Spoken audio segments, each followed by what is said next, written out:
They do quite a lot of this stuff, and you will probably be aware that they've worked with your university already, and with a lot of your departments. Particularly, I was going to say, I did the Winchester School of Art last ref with Jonathan Harris, one or the other. Anyway, so that's where we're coming from, and that is why I'm here today. Let's get a bit of an idea before we start of what it is that you want to get out of this course, because I think we are quite a wide range. I've looked at your questionnaires, but perhaps you could just throw at me a couple of ideas of what it is that you actually want to get out of today. When you leave today, what you want to have, what skills? Anybody? You can say nothing. That's good. We'll go home now because that's great. Done then. Job done. To have written or considered an effective policy brief. Okay, to have written. Yeah, okay. Anybody else? How to unpick key messages from law and research. Okay, so identifying key messages or identifying, okay, we'll say key messages for now. Yeah, good. Anybody else? So I said one earlier, which is differentiation between policy and practice. Yep. Yes.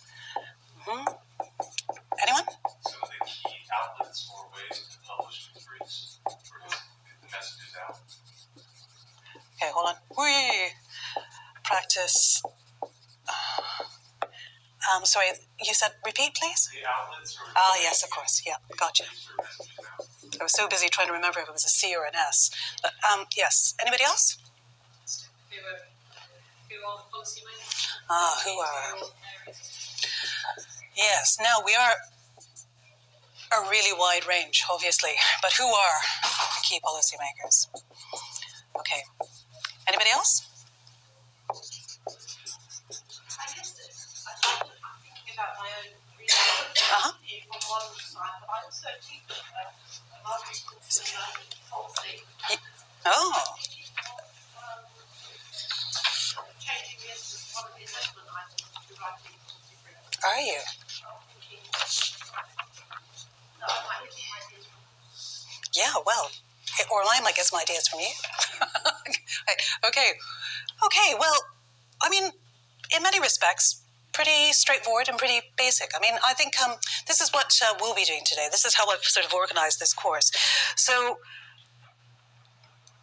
it's a relatively short workshop, and we are going to be concentrating on how to influence UK policy. So not really international policy, although there are areas which will work for you if you're looking at doing things in Turkey. We can talk about that a little bit later. As we go along, it'll become more clear what those are. But influencing policy is obviously just one of a whole host of ways that you can create impact with your research. That said, many of the principles, a lot of what we will be talking about today with regards to structure, with regards to style, with regards to how you approach it, can be transferred to different areas. So if we're talking about any kind of public engagement. So even if at the end of today you think, you know what, I'm not really sure that this is the right thing for me. I'm not sure if MPs or policy groups or what have you are, there will still be something you can take away from this that will be applicable to you in your situation when it comes to how you present your research to the public or for public engagement. Yeah? Okay, so let me just move over here. I think what we want to start with next is one of these questions here. And that is, who is a policymaker? Okay, so I'm going to ask you. You're the experts in your area. Who are the policymakers? Anyone? Yes? Specialist advisors in my field. So specialist advisors. So basically SPADs, right? SPADs, special advisors, ministers, particularly if they're in cabinet, have special advisors, or a whole host of whom they depend upon. Sorry? Civil servants, yep. Anyone else? Who else is a policy maker? Who makes policy? We're missing the most basic one. Politicians. Exactly, politicians, MPs, politicians, anybody, councillors, MPs, anybody in a civic role like that. Anybody else? Okay, I'm just going to ask you to have a little bit of think about that a little bit wider. Who else directs policy or has a big influence on policy? Because Pressure groups. yes, pressure groups. Yep. Sexual. Yep. Yep. Yeah, all of these. When we talk about policymakers, I think one of the things that's quite important to remember that while as policymakers obviously include government ministers, MPs, civil servants, and local councils, what's equally important, and for some of you will be actually more important than those top ones there, are the policy community. So there's the pressure groups, charities, community organizations, trade unions, the media, anyone who can actually influence these people here. So these can be your allies. And in, like I said, depending on what your research area is, some of those people will be particularly, or representatives of some of those groups will be particularly useful for you. So when you're writing your policy brief, you have to remember it's not just the top, it's also the bottom as well. Okay, so now that we know who they are, I think the next question has to be, what do policy makers want out of a written brief? And in order to figure that out, let's start by considering some general truths about this is what policymakers, the ones that I deal with, say. They tell me that they're very busy, they're not academic experts, they're keen to achieve something before the next election, they want to make a difference, they need to show that they're giving value, right? And they also tell me that they are constantly being bombarded with stuff. Not just policies, but all sorts of stuff. Letters from people who have different, all sorts of things. You need some paperwork, don't you? So, given what we know here about who they are, what would you say that means with regards to how you organize a policy brief? Or what kind of qualities should your policy brief have in order to answer these qualities? Or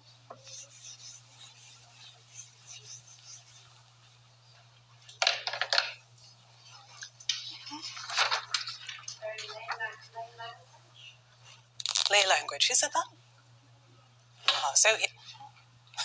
Yes, lay language, or basically everyday language, right? Yep, that's right. Because they're not academic experts, right? Anything else? Oh, sorry, I had two at the same time. One at a time? Short and precise. Short and precise. Yes, if you're very busy, short and precise, quite useful, isn't it? Anybody? Supported by evidence. Mm-hmm. Supported by evidence. Okay, we're going to consider this a little bit more later, because yes, absolutely. Supported by evidence, but I would argue that it's actually, funnily enough, not your first priority. In fact, on the list of priorities, it's kind of low down. But anyways, anybody else? Put yourself in their shoes, like what they want out of it, or what they need out of it. Oh, thank you. That is, and I have to tell you, that is the absolute fundamental of what do policymakers want. They want to know what's in it for me. Why? Why should I pay any attention to what you're saying? Now, how do you answer that question?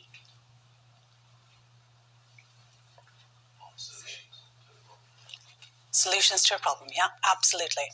So what you are doing and what policymakers are absolutely dependent upon researchers like yourselves for are potential solutions to problems, right?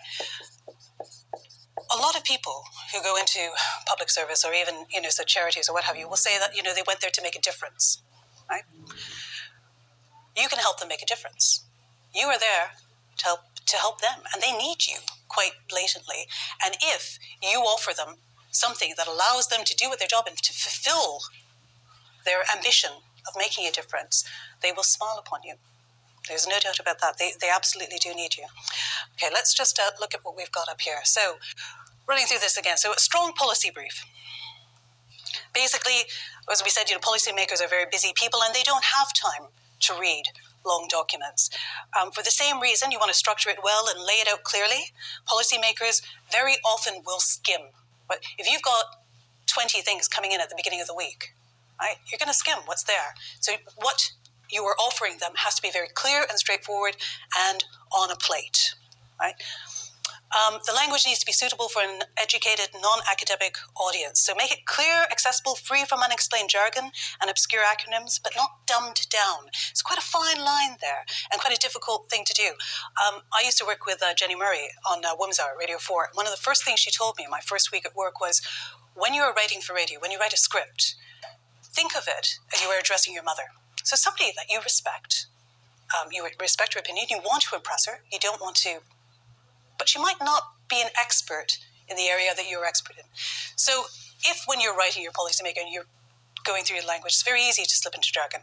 Think of it as you're writing it for your mother is reading it, or your best friend, or possibly your husband and wife, depending on whether or not you married in or out of your academic field.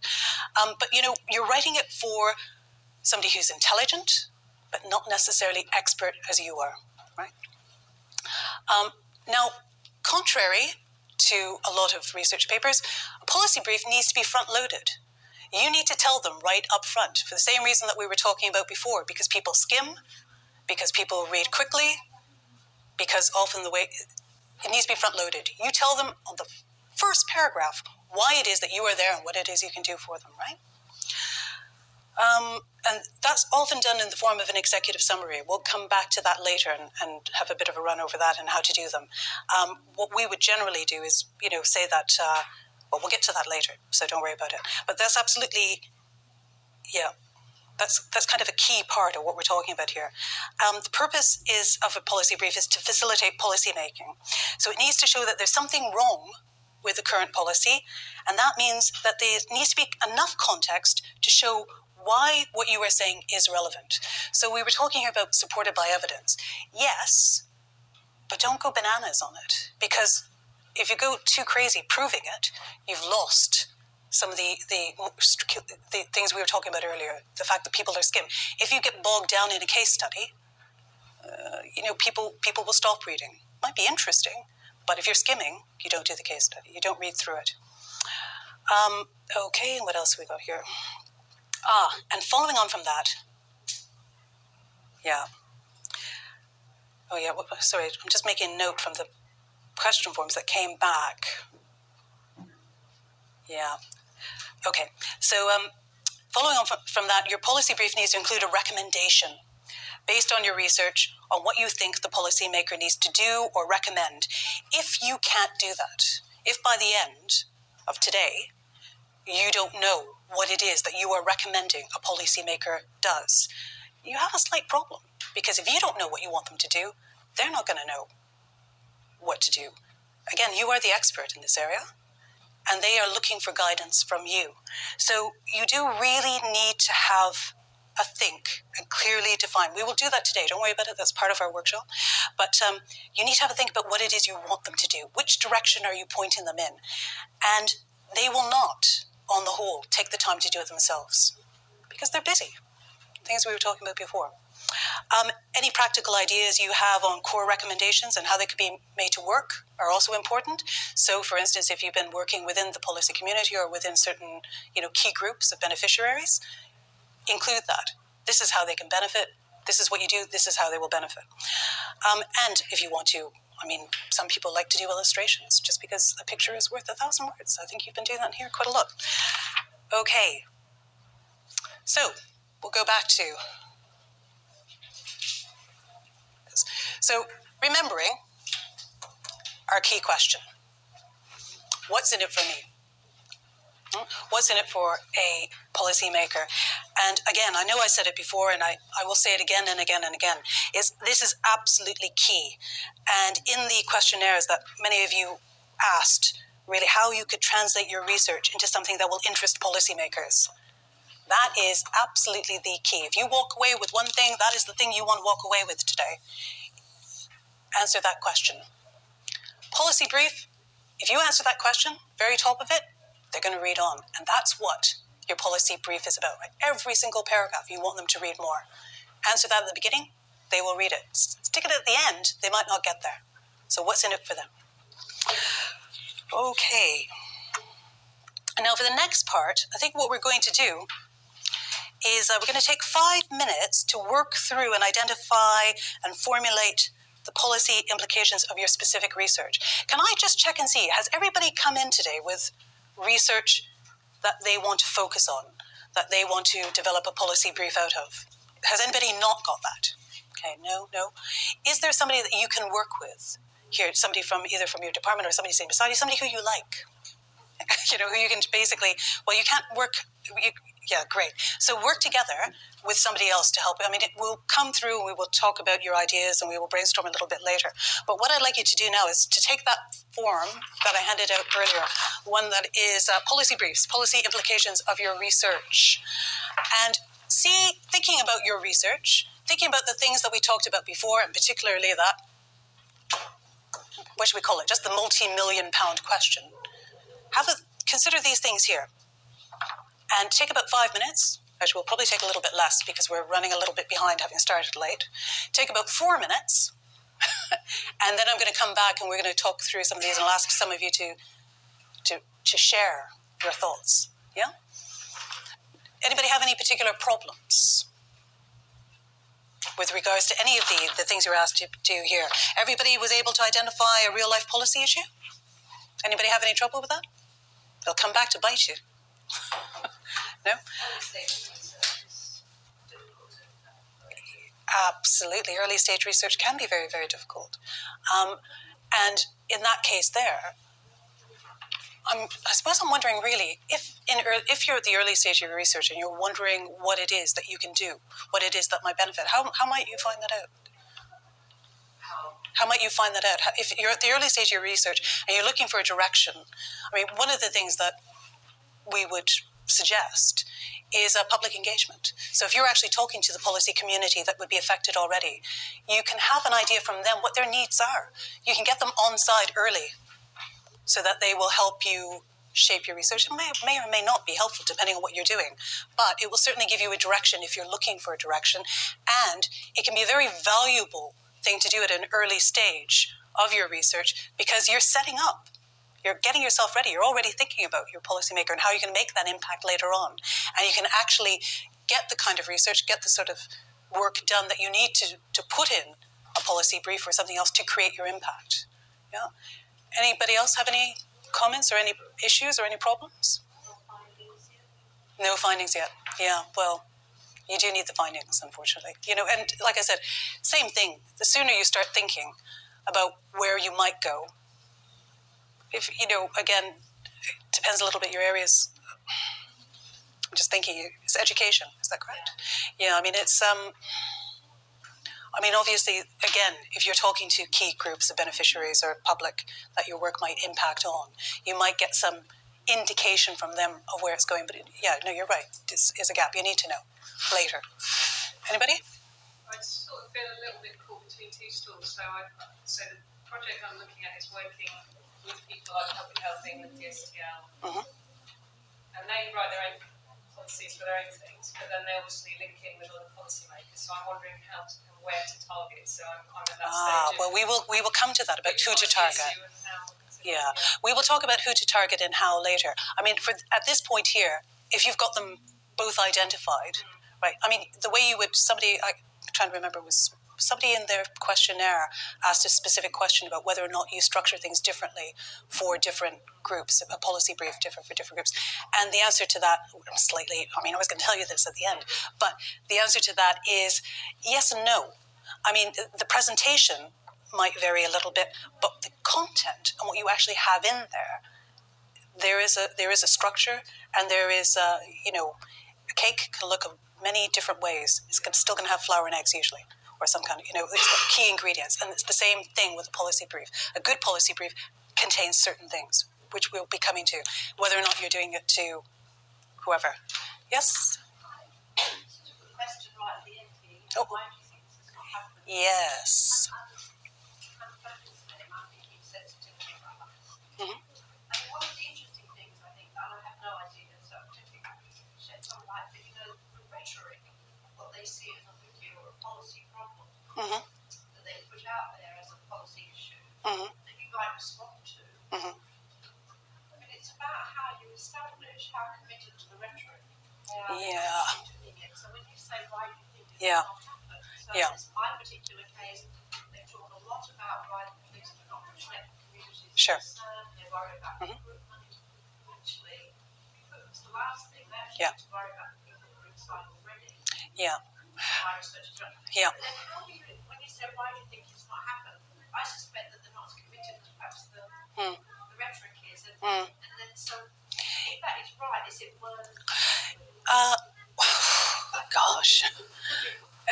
Well, kind of mammoth in many respects. That's a very particular case. And I think to try... Yeah. Well, I mean, the thing is, of course, we're always only dealing with humans, right? Humans have different priorities. And when I say yes, they want to know, I mean, it still comes down to this. What's in it for me, right? And somewhere, even when you're dealing with the police, and I've had dealings with police, that sounds awful, doesn't it? In my dealings with the police in the past, what I have found is that there are often one or two game changers, right? There are people who want to make the changes, who are committed to making changes, and there are a lot of people who push back.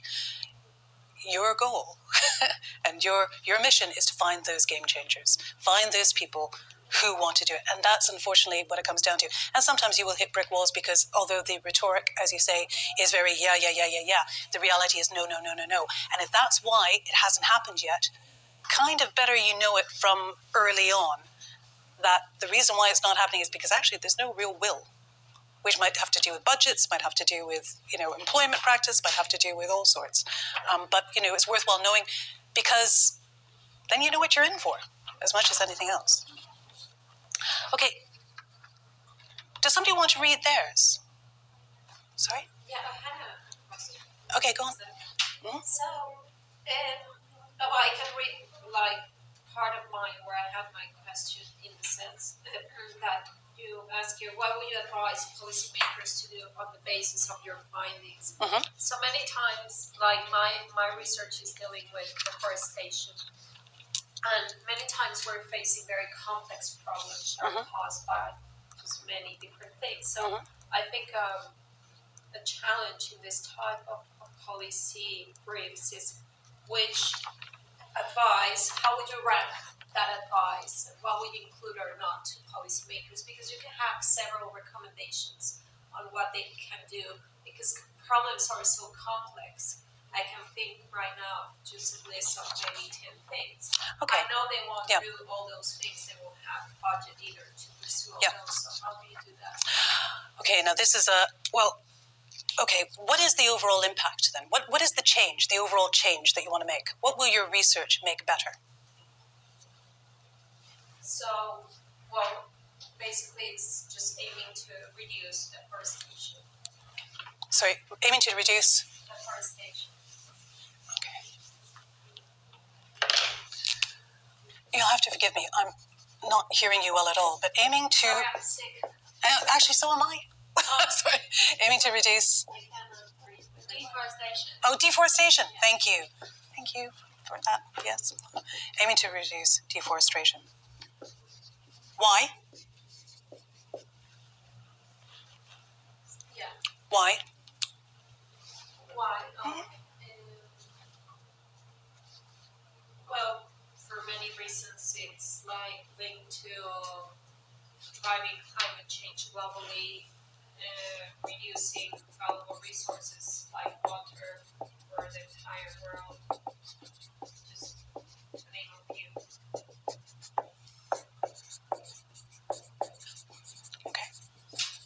Okay, so your challenge here, right? So your overall impact that you want to achieve is aiming to reduce deforestation, right? Ways or paths to this, fighting climate change, if you basically, or saving water resources, is about environmental benefit, right? So in some respects, your aim is to, forgive my pedestrianness, because this is really, but you're aiming to benefit the environment, either globally or and through reducing deforestation, right? Now, deforestation. So if you're looking at that form then, you're saying, okay, so what would you advise policymakers to do? Well, in your executive summary, you can say there are two main inroads to doing this. They are, we can achieve this by fighting climate change and saving water resources, or the other way around. We can do this and do this by doing this. So you're structuring your argument, right? This will lead to this, your overall impact, right?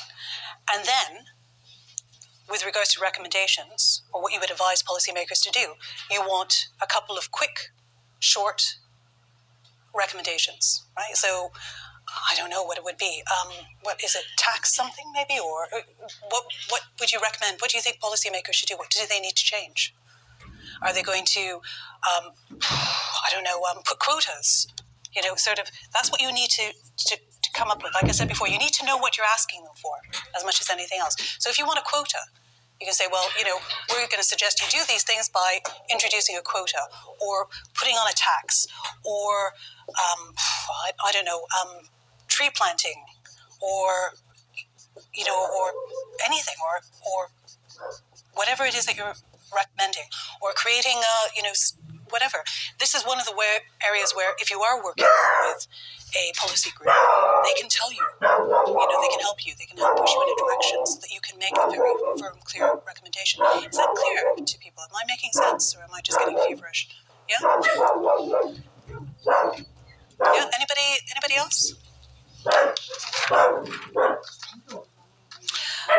I want you to hold on to, I can see a hand. Well, just or pen. think about the issue of time. Sort of saying the right thing at the right time. Yeah. If you're in the US at the moment, Yeah. Yes. trying to influence US policy. Yes. Another challenge in front of you. But Yep. just don't worry about this one. Yeah, and that again comes very much down to identifying allies and so who your change makers are and who it is. A good policy brief will make you friends and will make you allies, right? And that's really ultimately how changes get made, is by finding somebody who will commit to it. You provide them with the, you'll forgive the very, just because you said US, you provide them with the ammo, they hit the target, right? And yeah, there's absolutely, timing is absolutely crucial. I mean, at the moment, I suspect that if you had research on, Donald Trump, I'm sure, is very interested in research on migrants and terrorism at the moment. So you've got that, and you can prove his. He'll be lapping it up because he's not finding it elsewhere. But I digress. Okay, so hold on to those forms because we're going to be moving and using them again later.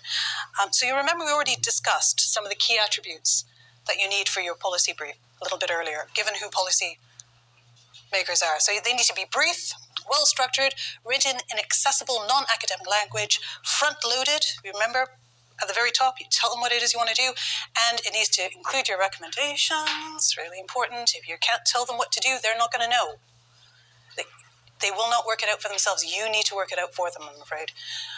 It's a bit like having children.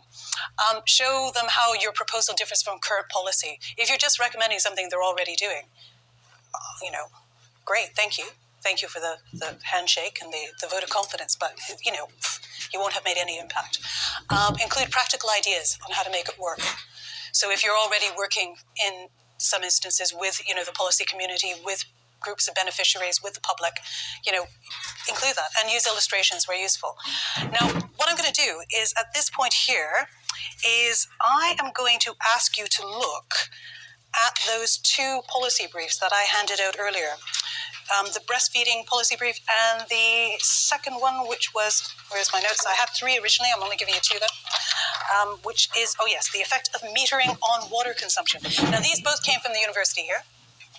I'm sorry, Giles, I didn't actually print the last page of the breastfeeding one. There's a lovely blue page, but my printer ink was running low, so you don't get the last blue page. Have a look at those briefs, and given these things here, I'd like you to evaluate them. How effective do you think these policy briefs are? You don't need to take very long, just about 5 minutes. By all means, discuss it amongst yourselves if you want. Again, just have a look. What works about them? What doesn't work about them? How do they measure up? If you were a policymaker, would you keep reading? With the breastfeeding, with Beyond Breast is Best policy brief, what did you think of it? How effective was it? What do you think? Go on. Sorry, good? Did anybody think it wasn't good? Why don't we start there? It was a good first draft. Oh, interesting. Don't forget, she's thinking of introducing a module, don't forget. So anyway, but anyways. So first, okay, anybody else? Oh, actually, before we go on, why just good as a first draft? What was it lacking? Well, I found it quite, there's quite a lot of text. Mm-hmm. The key findings, I mean, that's research speak, not policy speak, it seems Uh-huh. to me. Mm-hmm. So maybe the word recommendations Mhm. are much shorter sentences in that box. Yeah, yeah. Because I can't read. Yeah. It just was quite a lot of words. Yeah. What Woollard's reasoning Jargon, interesting. Now, what's very interesting about that is I showed these both to some of my colleagues, and I think it's pretty good, actually, in many respects. It's really very strong. Interestingly enough, I wonder if I should say this or not, I understand from one of my colleagues, Christina, that the two academics who contributed to this actually attended one of these workshops. Hooray, look, it worked. When I first saw it, I thought, Yeah. I didn't think this is very good and a lovely example, but I Yeah. guess you've invited us to critique it. So I have most definitely invited you to critique it.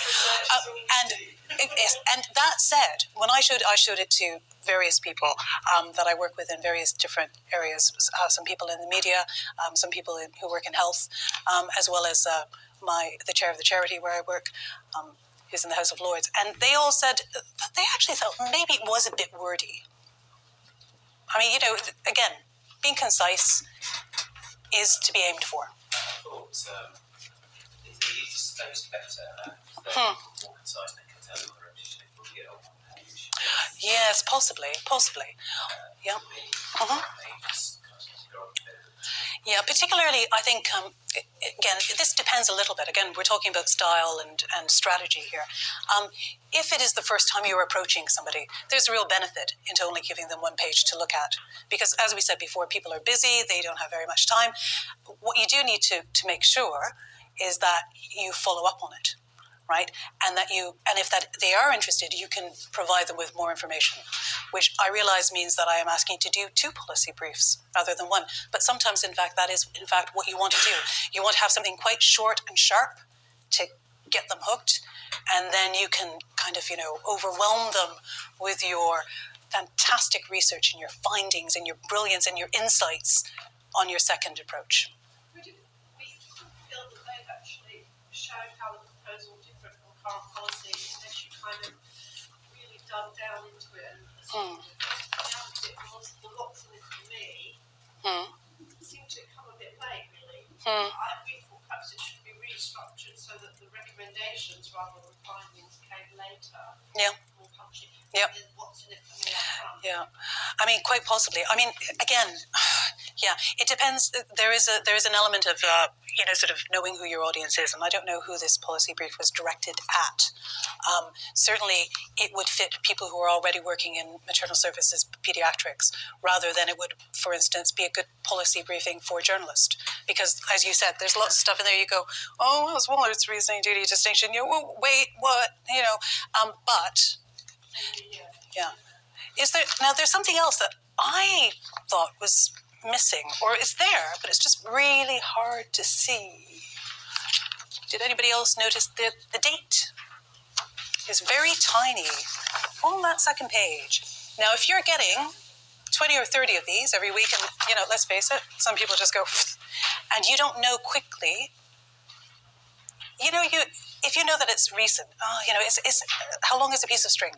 There are very many ways, but I'd be very tempted to make the date more prominent as well. I think the picture is quite good. And again, when I spoke to various people that I work with, the picture had both very positive and less positive.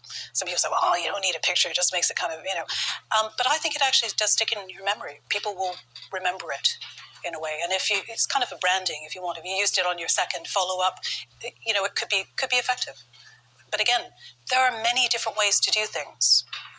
In terms of the other stuff, it is reasonably brief. It's reasonably well structured in that it has good, clear headings. So at least you know where it's going. Language, I'm telling you, I've read a lot worse. Language is quite good. And it is, with that executive summary at the top, front-loaded to a degree as well. So. The title also draws you in a bit, because it's got kind of hint of this advanced Yeah. something, but it's Yeah. not a kind of research type of. Yeah, that's true too. Yeah, and I think particularly if sort of you're already working in this, for policymakers working in this area, for policy groups, they will recognise not only the breast is best, but it has meaning. There is a semantic to this already. Okay, how about the other one? How about the effect of metering on water consumption? What did you make of that one? I have to tell you, that's an older one. Quite some time ago, even. Oh. And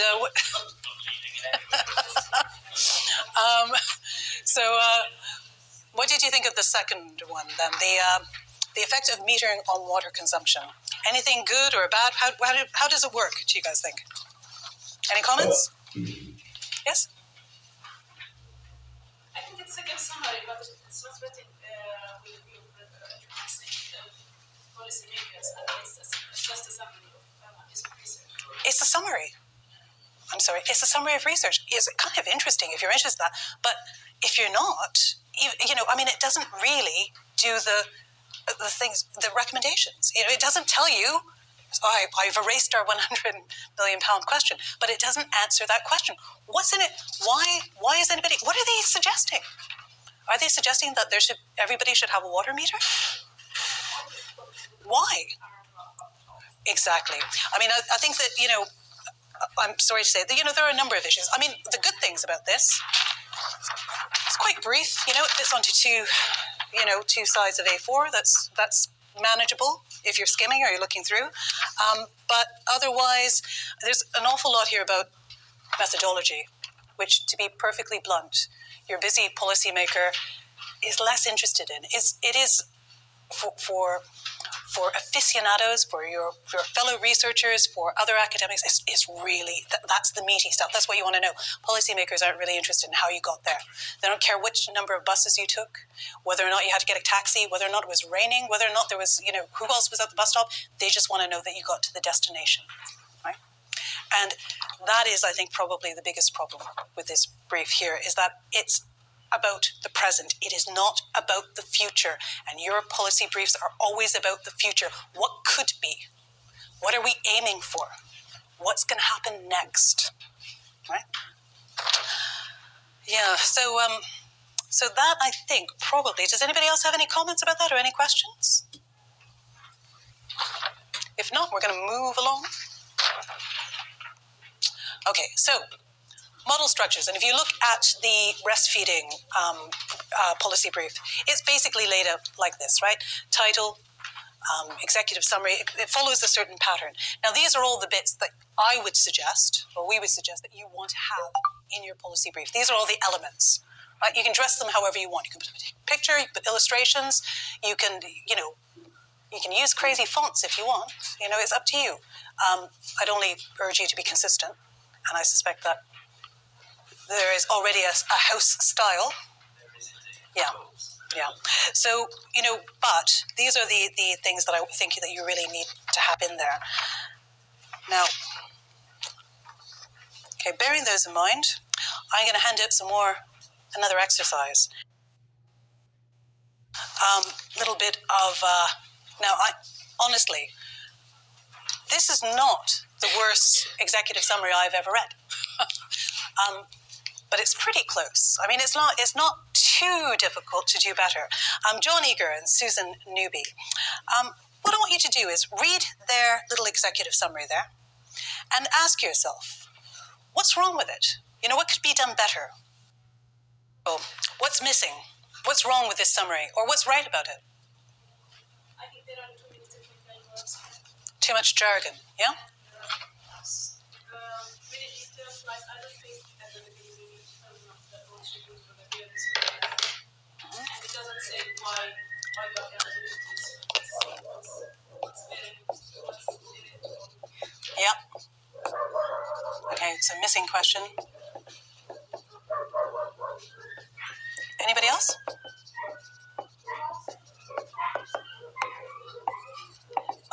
Could you read out the last sentence?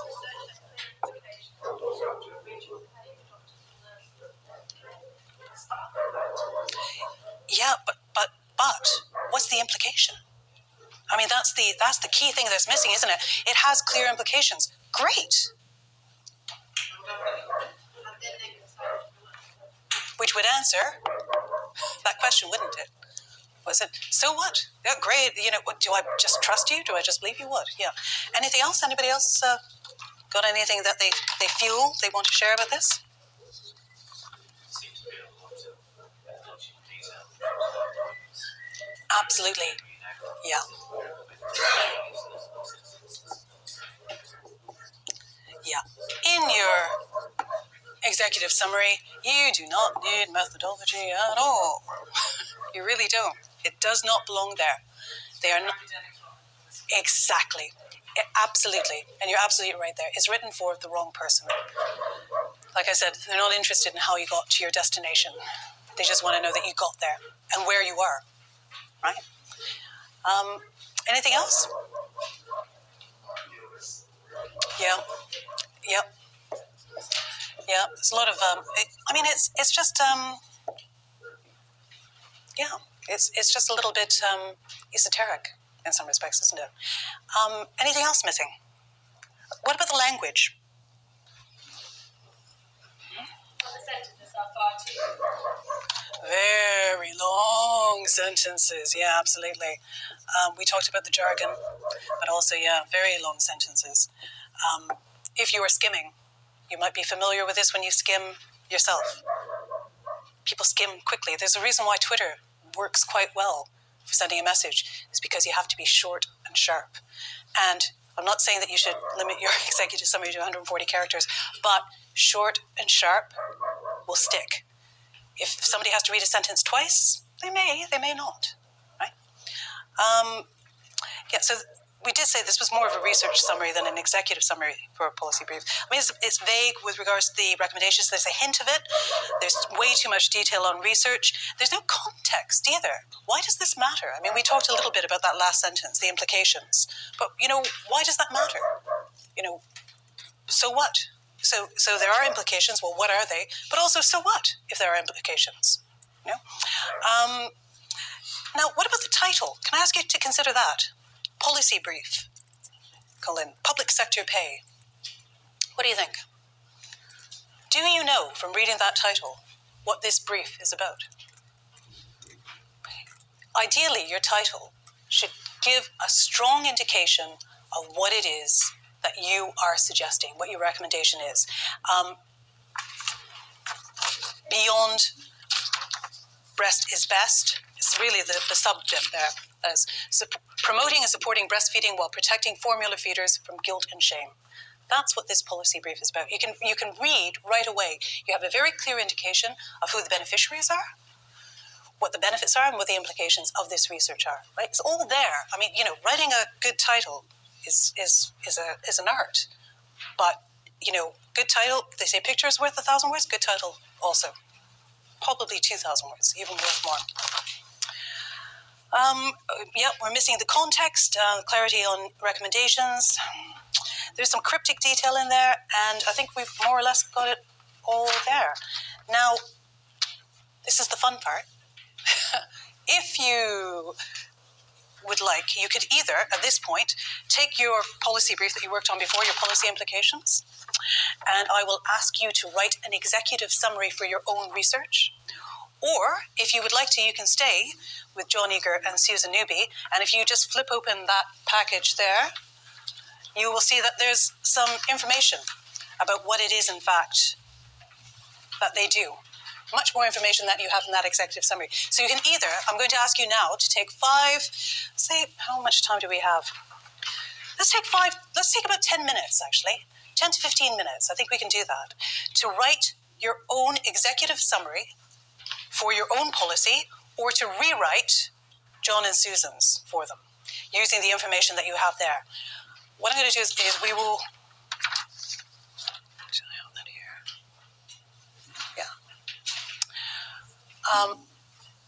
Remember what we said about language? I think rather.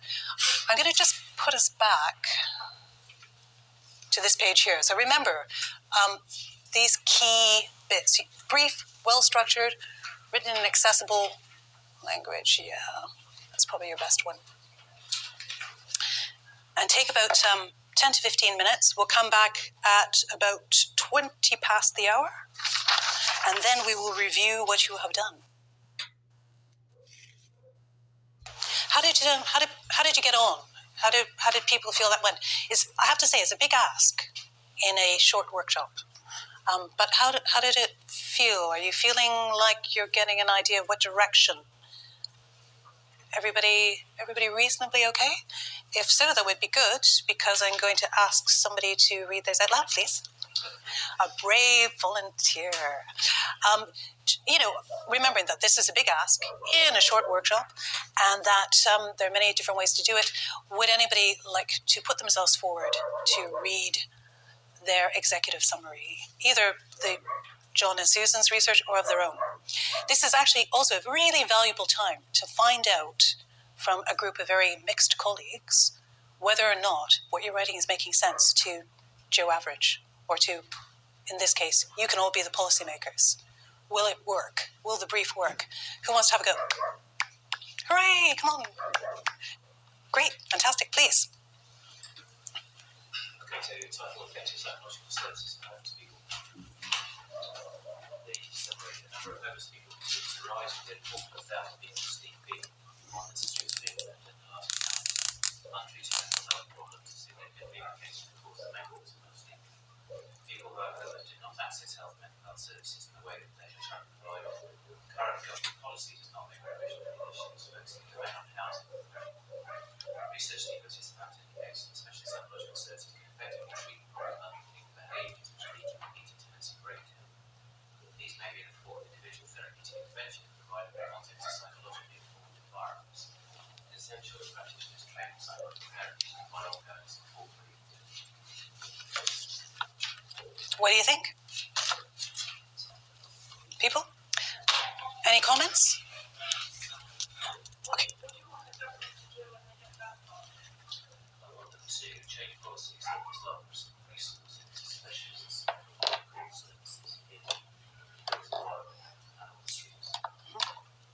Taking the focus slightly off housing, Or actually building it into housing policies that you can support housing policy and psychological. would that be from the recommendation bit? Yeah, well, at the risk of getting it wrong, and do forgive me if I do get it wrong, I think it was really good. Really good. But if you wanted to, lots of different ways to skin a cat. I mean, you could say, if policy was changed so that we introduced this into this is what would happen. Just as clear and as straightforward and as blunt as that. Do this will happen. One short, sharp sentence. It will make them sit up and look. Possibly the research bit was tiny, a little bit long for what you had there. It was 2 sentences, kind of, possibly. I'd have to look at it. It's hard doing it verbally. Would you remind me, what was your title again? Psychological services. Yeah, I think that maybe, what your title doesn't do, I mean, it's very clear, but creating effective, just even by putting that active verb in your title is a clear indication of what the action needs to be done, right? So it's creating, and that active verb could work. Anybody else have any other comments? I did think it was really, really strong. I think it was great. You can go home now. Great. Anybody else? Come on. Wait, let's get a really bad one. No. Come on. Somebody, come on. Somebody should be brave and put themselves forward. We should do a few of them. We're all friends. All feedback will be constructive. Let's go. Oh. Self-regulated learning for a better academic life and beyond. Recently, research findings indicate the benefits of implementing self-regulated learning strategies before starting academic measures in higher education. Currently, promotion of self-learning strategies are taken for granted in the foundation programs in colleges of applied sciences. However, percentage of students failing academic studies or dropping out of college indicates otherwise. Implementing self-regulated learning in foundation programs is likely to prepare students for academic studies and save teachers time and students disappointment. Again, not bad at all. Anybody have any comments? Okay, remind us of your title again. Self-regulated learning for a better academic life and beyond. I quite like the title myself because it's a pointer as to what this policy brief will change, which is quite effective in that respect. I suppose I wonder a little bit whether or not you started with your research findings, right? Research findings. Or the findings. Yeah. Oh, I see. I would avoid using research findings to begin with, or research has found, just because you're the researcher, right? It's a little bit I found it a little bit confusing. Maybe other people wouldn't, but I found it a little bit confusing hearing. I thought, oh, so your research is doing that. State the situation. You don't need to say research is found, or, you can just say whatever, take out the research found and just state it as a fact. Be bold, rather than saying, I talked to 10 people, or, surveys have found that people like chocolate cake better than vanilla cake. People like chocolate cake more than vanilla cake. Just be blunt. Go straight to the point. It'll help you keep your word count down. It will help you keep your sentences shorter. You don't need to apologize or set it up. That comes later. Anybody else? Yeah. And that would also allow you, I think, to get kind of straight to the point of spelling out what the problem is. The problem is this. People like chocolate cake. More people should eat vanilla cake. Or vanilla cake makers are going out of business. Whatever. Make it short and sweet. Okay, can we have another example from somebody? Or what do you think? I can see you think. What do you think? Yes, works or not? Doesn't work. There's criticisms? Do you think that works, or is that making sense? Yes, it does. I started with that so they don't have fun. Yeah. Oh, I see. Of course. I forgot about your lack of findings. Okay. Anybody else?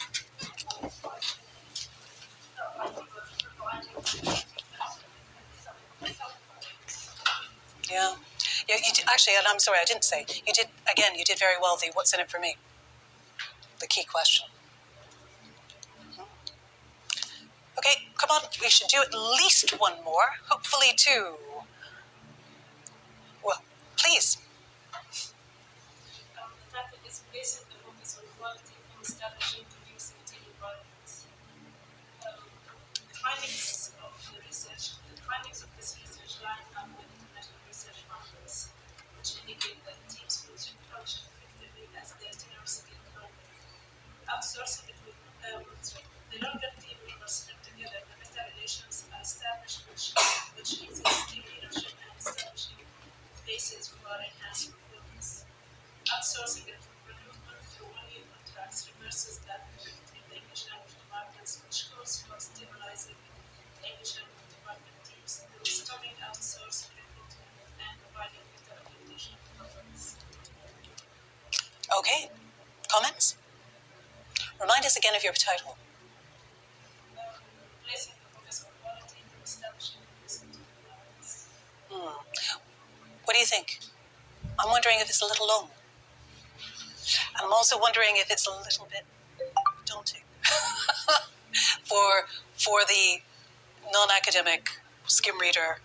It sounds heavy, deep. I'm not really sure exactly what it's about. That might be because I don't know your research area, granted, but it's a bit. I'm finding it hard to get my head around, to wrap my head around. If I spend too long thinking about your title, I probably won't go any further. You know what I mean? Anybody got any comments? How can we shorten that, do you think? Having heard what she said, is there any way that we could shorten that? Because it was about... I think we could have started with the teams work best Monday. Yeah. It was 2 sentences at the beginning that it didn't have. Yeah. I would slightly... the sentence that you had at the end about outsourcing, etc., if you move that to the top right away, right, this is what we're proposing, or this is what we think. If you outsource or do this, this will happen. X will lead to Y will lead to Z, right? So again, right at the very top, and then do your other bits. But, yeah? So shorter title, that one sentence or that outsourcing will do, or whatever at the end. You might even want to try and integrate it into your title. If you can integrate it into your title, then you have your, part of your job is done. Because your title leads you clearly to exactly the impact or the change or the policy that you want to change. That's something that we found slightly differently when we were actually writing the impact case studies during the last REF. One of the things that we found was very useful is that if we had a really good title, because I don't know how many of you were involved in the last REF, it was very strict with regards to the word counts in every single section, and they were incredibly inhibiting and quite difficult, even for for seasoned writers, people who do this professionally. But if you had a title that more or less summed up what your first sentence might say, you saved yourself that word count, that time, because your title already pointed the reader in absolutely, in this case, the people who were doing the assessments, in the direction of what it was that your research did, what was the impact that it created. Same thing with this. If you look at a newspaper, headlines often point you at exactly what's going to be in there, right? Okay, shall we do one more? Quickly, a quick one. See, this is a really quick one, so we'll just, okay, let's go. Title is quality assurance for medium lifting. There are serious concerns over the overwork of programs which universities are offering over the distance learning exam. It's also not clear what quality system universities are being deliver their programs for long-term universities that are mandated to self-regulate themselves. How do you look at the current policy? Compels all higher education providers to institutionalize national policy. Is it one that regulates the actual quality assurance provisions of business quality audits? It's also need to strengthen the quality assurance framework that specifically addresses the unique points which open distance learning programs. Additionally, designing quality assurance policy country specific. What do people think? Any comments? Again, I don't think there was a bad effort at all. I think one of the things that occurs to me is you spent a lot of time getting to where you wanted to get. I mean, if your first sentence was, universities regulating themselves has resulted in this problem, and then lay out your problem, X, Y, Z, right? I think that was probably about 3 sentences in, but you get there right away in a very quick, sharp thing. If people recognize that problem, they go, yeah, you're right. That is a problem, and then they keep reading. If you only get there by the 3rd sentence, it's, you don't need to give so much context. You have to, again, you're aiming probably 150, 200 words. It's really not very much at all. But short, sweet, and sharp will make an impact. No pun intended. So I would be tempted to do that. Again, also with your title, I think it's hard, isn't it? It's really hard because you want to put all that information in, like we were talking before, but you also want to make it grabby. So if it's too long, again, if you have to read the title a few times, it's not working. How to win friends and influence people. I have no idea what's in that book. Has anybody ever read that book? Everybody knows the title, though, because it's so sharp and sweet, right? Absolutely. If you want to win friends and influence people and you actually believe that the author might be able to help you, then you would read it. But, it's grabby. It is an art, learning to write a title, learning to write a headline. But with practice, it will come. Get people to help you. I mean, that title writing particularly is a really good way where you can get colleagues and friends or family even to give you a hand. What do you think? Sounds catchy or not? Well, if they're like my family, they'll be particularly blunt. Okay. Any questions there? We're going to start moving quite quickly at this point because we are getting on. We're supposed to wrap up on the hour. So once you have your policy brief, what do you do with it? Well, you are quite lucky here because the university actually has I was going to say, Christina found photos of you. But you have a team here who can help you direct your policy brief to the right